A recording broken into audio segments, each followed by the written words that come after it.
안녕하세요. 복로장생 청취자 여러분, 건강유정 유창일원장입니다. 2019년 11월 17일 일요일 복로장생 시작하겠습니다. 일요일 휴일 하루 잘 쉬었습니까? 오늘은요, 문학작품 속 생로병사의 이야기 복로장생 시간입니다. 무라카미 하루키, 달리기를 말할 때 내가 하고 싶은 이야기. 김세원 아나운서의 목소리로 오늘 또 이어서 읽어보려고 하는데요. 오늘 읽어볼 내용에는요, 왜 하루키가 달리기를 시작했는지 그 이유가 나옵니다. 전업소설가가 된 후에 하루 종일 앉아서 글을 쓰게 되었고, 그로 인해 체력이 떨어지고 체중이 늘어나게 된 하루키였죠. 그래서 전업소설가로서의 건강을 유지하기 위해 선택한 것이 달리기였습니다. 결국 달리기를 하게 된 이유는 하루키의 삶이자 존재의 이유가 되어버린 직업으로서의 소설가를 살아가기 위해서였죠. 긴 인생을 소설가로 살아가고 싶었기에 하루키는 달리기를 시작하게 된 것입니다.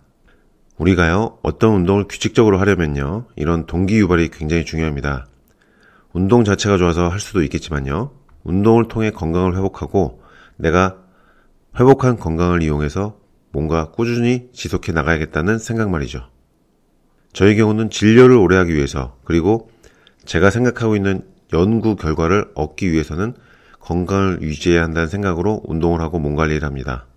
오늘 읽어볼 부분에서 놀라운 점은 하루키도 살이 잘 찌는 체질이었다는 것이죠. 이분이 70 넘은 지금까지도 날씬한 몸매를 유지하고 있는데요.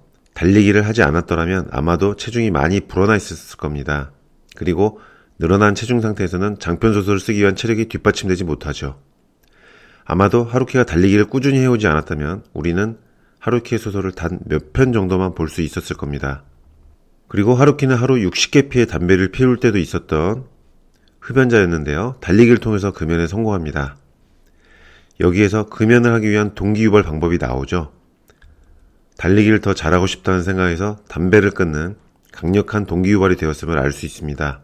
담배를 끊고 달리기를 더 잘하게 되고 더 잘 달림으로써 건강을 회복하게 되고 건강을 회복함으로써 장편소설을 계속 발표할 수 있게 되고 이런 선순환이 계속 이루어지면서 좋은 일들이 생겨나죠.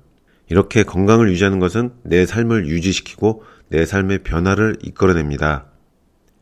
달리기가 아니어도 좋습니다. 내가 하고 싶은 일을 더 오래 하기 위해서 청취자 여러분, 어떤 운동이건 좋으니 꾸준히 해보시기 바랍니다.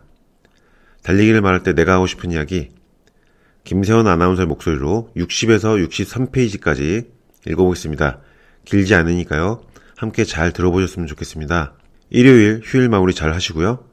건강요정은 내일 월요일 아침 다시 찾아뵙겠습니다.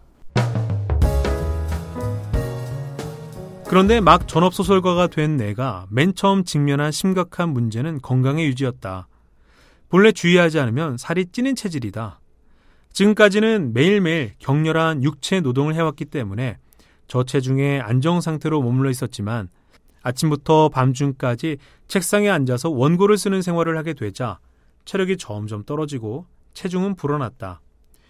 신경을 집중하는 와중에 나도 모르게 담배도 지나치게 피우게 되었다. 그 무렵에는 하루에 60개비의 담배를 피웠다. 손가락이 누렇게 되고 온몸에서는 담배 냄새가 났다. 이것은 아무래도 몸에 좋지 않았다. 이제부터의 긴 인생을 소설가로 살아갈 작정이라 체력을 지키면서 체중을 적절히 유지하기 위해 방법을 찾지 않으면 안 되었다. 본격적으로 매일 달리게 된 것은 양을 쫓는 모험을 쓰고 난 얼마 후부터였다고 생각한다. 전업소설가로서 살아가자고 결심한 전후의 시기일지도 모른다. 달리는 것에는 몇 가지 큰 이점이 있었다. 우선 첫째로 동료나 상대를 필요로 하지 않는다. 특별한 도구나 장비도 필요 없다. 특별한 장소까지 가지 않아도 된다. 달리기에 적합한 운동화가 있고 그럭저럭 도로가 있으며 마음 내킬 때 달리고 싶은 만큼 달릴 수 있다. 테니스는 그러지 못하다. 일일이 테니스 코트까지 가지 않으면 안 되고 상대도 필요하다. 수영이라면 혼자서도 가능하지만 수영을 하기 위해서는 적당한 풀을 찾지 않으면 안 된다.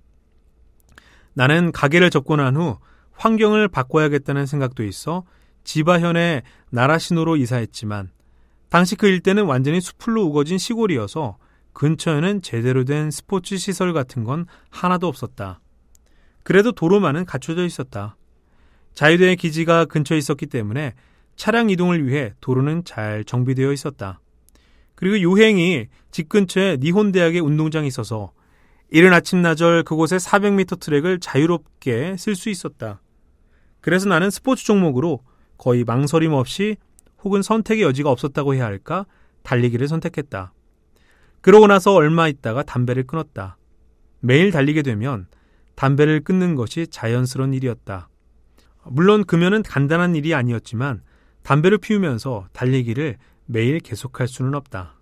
더 달리고 싶다는 자연스러운 욕구는 금연을 계속하기 위한 중요한 동기가 되었고 금단 현상을 극복하는 데에도 큰 도움이 되었다고 생각한다. 담배를 끊는 것은 이전 생활과의 결별을 의미하는 상징 같은 것이었다. 나는 원래 장거리 달리기를 싫어하지는 않았다. 학교 체육 시간은 좋아하지 않았고 운동회 같은 것은 진저리 치기 싫었다. 그것은 위로부터 자 해라 하고 강요된 운동이었기 때문이다. 자신이 하고 싶지 않은 것을 자신이 하고 싶지 않을 때 강요받는 일을 예전부터 참을 수 없었다. 그 대신 자신이 하고 싶은 것을 자신이 하고 싶을 때 자신이 하고 싶은 만큼 할 수 있다면 누구 못지않게 열심히 했다. 운동신경이나 반사신경이 특별히 뛰어나다고는 할 수 없어서 단기 결전형의 스포츠는 서툴렀지만 장거리를 달리거나 수영을 하는 것은 나의 천성과 잘 맞았다. 나 스스로도 그것은 어느 정도 알고 있었다. 그래서 별다른 위화감 없이 달리는 것을 비교적 순조롭게 생활의 일부로서 받아들일 수 있었다고 생각한다. 달리는 것과는 관계없지만 이야기가 조금 옆길로 새는 것을 허락한다면 나의 경우 공부에 대해서도 똑같은 말을 할 수 있다. 초등학교부터 대학에 이르기까지 극히 일부의 경우를 제외하면 학교에서 강제적으로 시키는 공부에는 대체로 흥미를 가질 수 없었다. 이것은 하지 않으면 안 되는 것이니까 하고 스스로에게 타이르면서 어느 정도는 해서 어떻게든 대학까지는 갈 수 있었지만 공부를 재미있다고 생각한 적은 거의 한 번도 없었다. 그래서 사람들에게 보일 수 없을 만큼 형편없는 성적을 올리지도 않았지만 좋은 성적을 받아서 칭찬을 받았다든가 뭔가에서 1등을 했다든가 하는 화려한 기억은 일절 없었다. 내가 공부하는 일에 흥미를 느끼게 된 것은 소정의 교육 시스템을 어떻게든 마친 다음 소위 사회인이 되고 나서부터다.